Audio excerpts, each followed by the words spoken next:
Hey, what's up, guys? Charles Vamadeva here. Look, I am seeing real estate agents dropping list prices everywhere. I mean, and you know what? And calling it, price improvement, that may not make a buyer feel like they're any less in charge, right? I mean, let's be honest. We all know now that sellers, in many cases, have decided to take less money for the home to unload that property. Now, what I'm saying to you is there might be a better way. Look, interest rates conventional are in the high fours, low fives, right? FHA, in the low fours.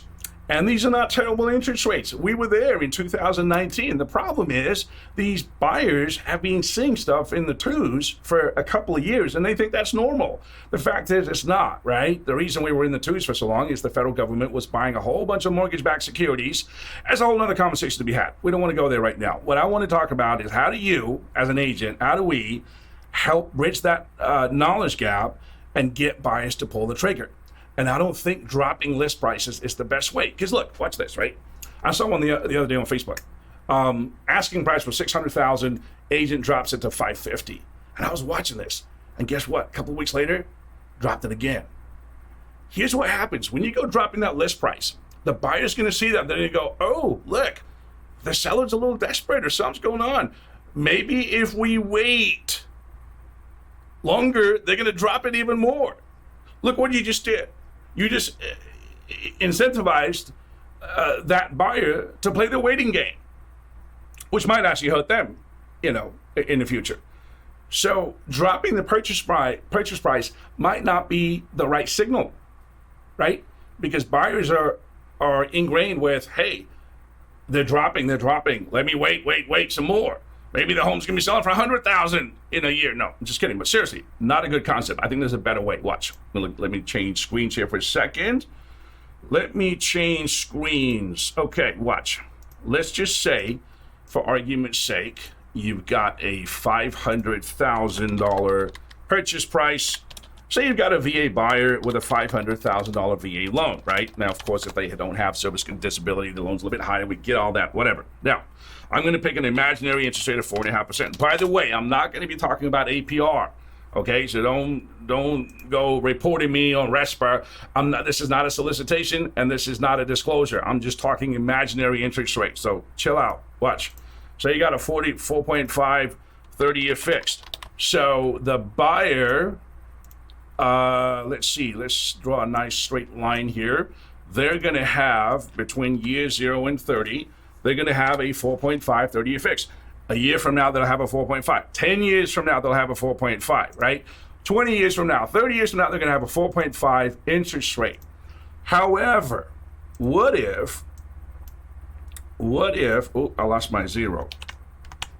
Lost the zero. Check it out. What if the first year we told them, hey, you're going to be at 2.5. You're going to make a payment based on 2.5. And the second year, you're going to make a payment based on 3.5. Would that not be attractive to a buyer? Sorry, this is a little messy. I don't have the fancy software I need here to show this to you. But watch.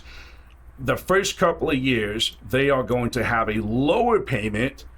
And at the end of that period, they're going to go right back to that fixed interest rate. Now, I got to tell you, I've been doing this since 1997. And I remember in Tucson back in the day, I would have buyers tell me, it would drive me crazy. Oh no, this is an adjustable interest rate. Adjustable interest rate. My grandmother's second cousin warned me about that.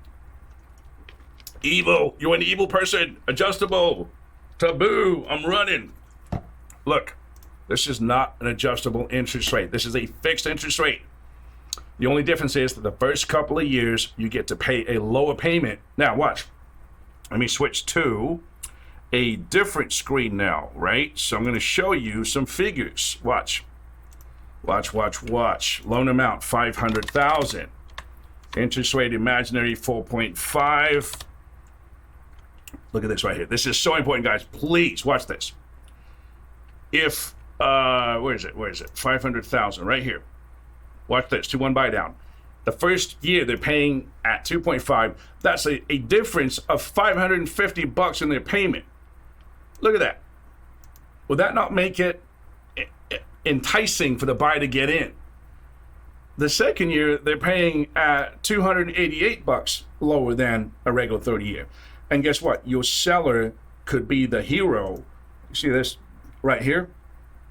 The seller could say, hey, instead of dropping, that's $10,150, that's the cost, right? So watch, let me switch again. Right here, look, watch. So if the cost for that is $10,152, and this is an example, by the way, right? So don't be calling me 3 weeks from now going, hey, you told me it'd be $10,150. It could change. That cost could be paid by the seller. Keep the purchase price at $500,000. Don't drop the price, okay? But just give them that buy down concession to help them get in the home. This is a tremendous opportunity, guys. And agents, I feel like this is a great way to preserve values in the communities that you're selling homes at, and still help buyers pull the trigger without inadvertently being the reason that they play the waiting game. Because like I said, a lot of buyers like, hey, they dropped the price 50 grand. I saw one the other day where they dropped the price $80,000 on Facebook. I'm like, oh my God. And it was only a month after listing. And perhaps that seller was desperate and had to get out or whatever, but I get it. But hey, 2-1 buy downs are phenomenal things. Call me. We offer these on our FHAs and our VAs. Rates have improved a little bit. I'm recording this on the first week of August 2022. Wrapping it up, summary, listing agents, consider getting your seller. By the way, on top of the buy down cost, your seller could pay other standard closing costs. Nothing to stop them doing that, right? So conventional, 3%, FHA, and it's a VA 4%, FHA 6%. So your seller could make it more attractive for the buyer to get in, have an affordable payment, and pay buyers. If you're watching this, 2 years from now, you might be like, oh, what am I going to do 2 years from now? My payment's $557 higher.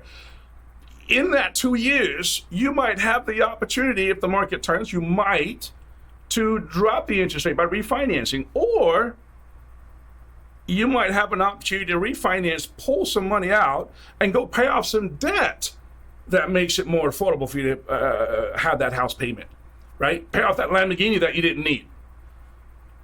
Have a wonderful day. Call me.